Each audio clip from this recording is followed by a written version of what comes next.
then you over here capitalizing off of Marsha's name, knowing that you would have been one of those girls that wouldn't have pissed on her if she would have been on fire in real life. Because let's be clear, I'm more like Marsha than you are. And you don't really live for me. And the candles are lit, because you know how to burn a candle for this video. I light the candles for past, present, and future. And I honor my ancestors who are here, my ancestors who are coming, and my ancestors who have already gone. And I don't live in a cultural bubble. My blackness is not defined by the past 400 years or the past 60 years. My blackness, my being, my melanin, this negritude is defined by eons of being. I have come, I will come, and right now I am here. Greetings. It's Kaneen Mafa, and I am here to do a brief video. This video is about controlling the narrative. And in this video, I want to let go of some feelings that, have been festering, for a particular person who I've had the experience of sharing community with sporadically over the past 10 years. And her name is Diamond Collier, also known as Diamond Styles. Me and Diamond met each other through YouTube years ago. We were inspirations to each other. And she would comment up under my posts, and I would comment up under her posts, and this led to us having phone conversations. And I can remember in one of the phone conversations, she was like, as soon as I, it's not just about me getting somewhere, it's about, my sisters getting somewhere. And, once I, start blowing up, I'm going to make sure that I look out for my sisters. Now, mind you, me and you on the phone talking for hours, so I'm assuming that you're telling me you must be talking about me too.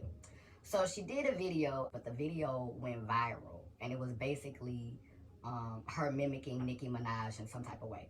And the video went viral, and so after that, she started putting people on, and I noticed it was mostly butch queens, it was mostly gay men. And so I felt the way because, our phone conversation, I'm like, hey, when you gonna give, New Legacy a shout out? So it never happened.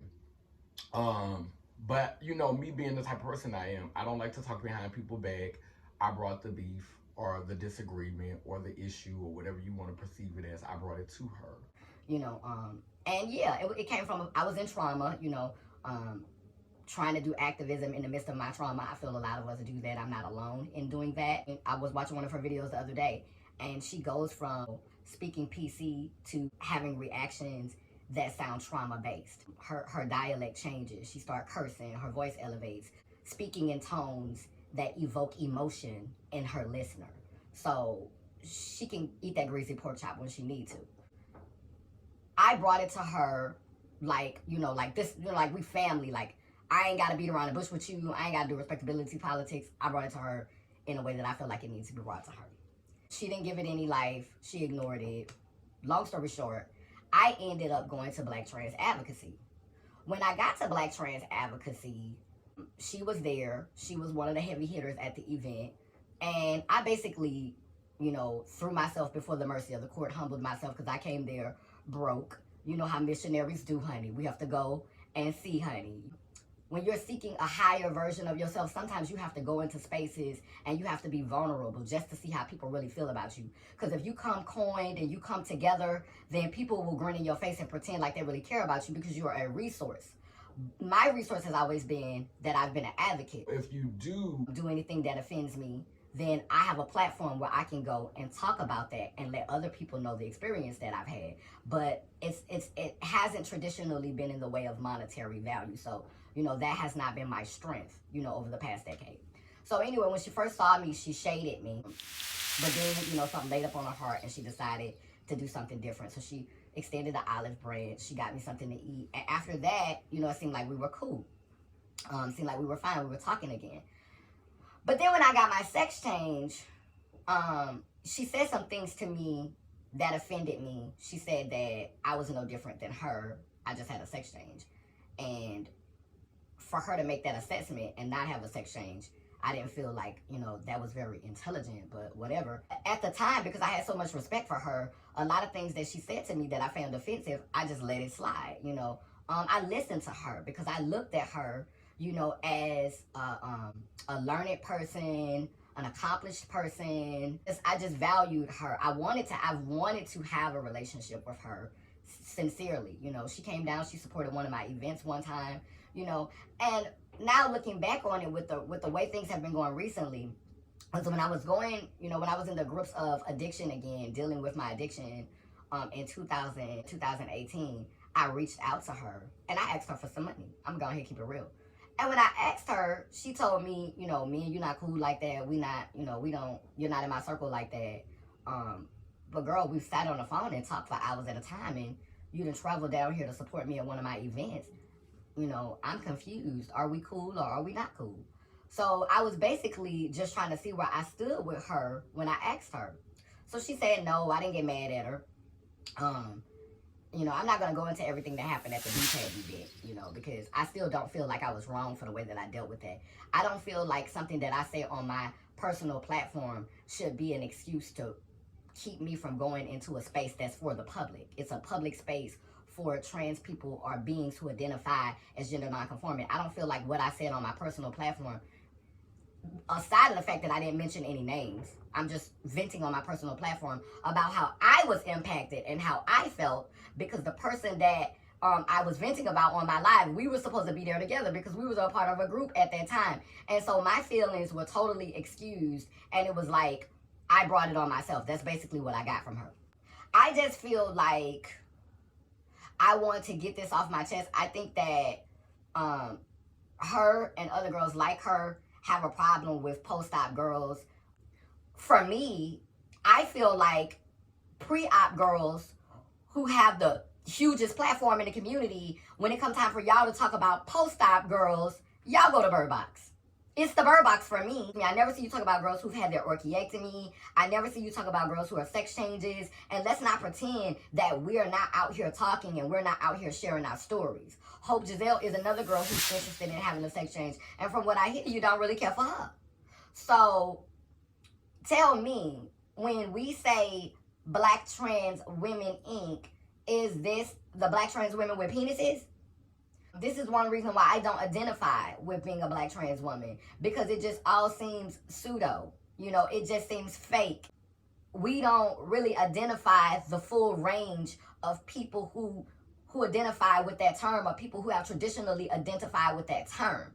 I feel like there's a lot of gatekeeping going on.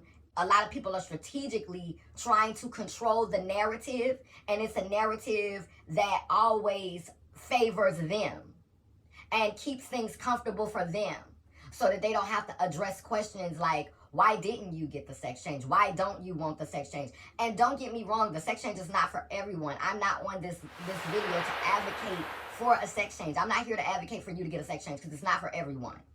But this was a spiritual journey for me. And removing that male anatomy from me was spiritual. It was healing for me. It was therapeutic for me. I found me when I removed that part of me. And maybe because some girls aren't willing to take that next step, some girls have no desire to do that type of soul work, that's fine. But when you hold positions like the executive director of Black Trans Women Inc., and you don't want to talk about post-op, you don't want to delve into that, you don't want to bring girls on who can speak to that, who've lived through the experience, you just want to say your opinions of it and keep it moving, to me, it's a sad moment in her story, our story, her history. Well, you could never say that I had silenced you on my timeline, because even though I had disagreements with you, when I released the 98% video, I put a clip of you in the video.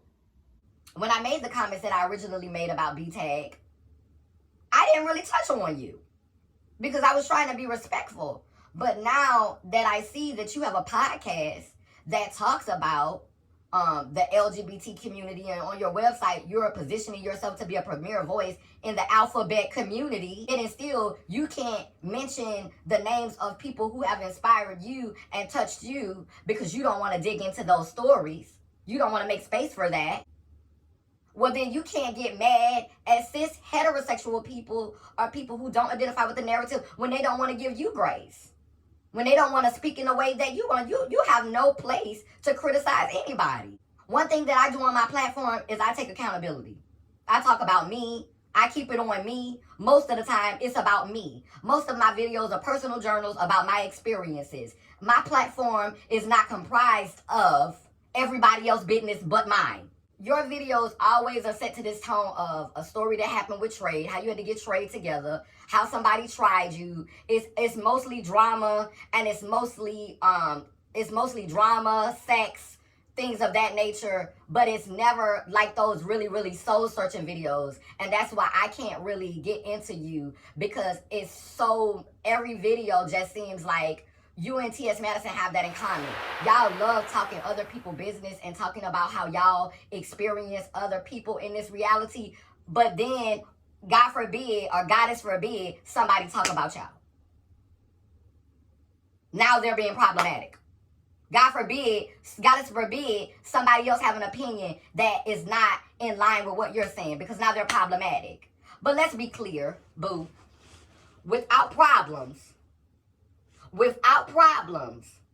we cannot get to the solution. It takes problems to identify the solution.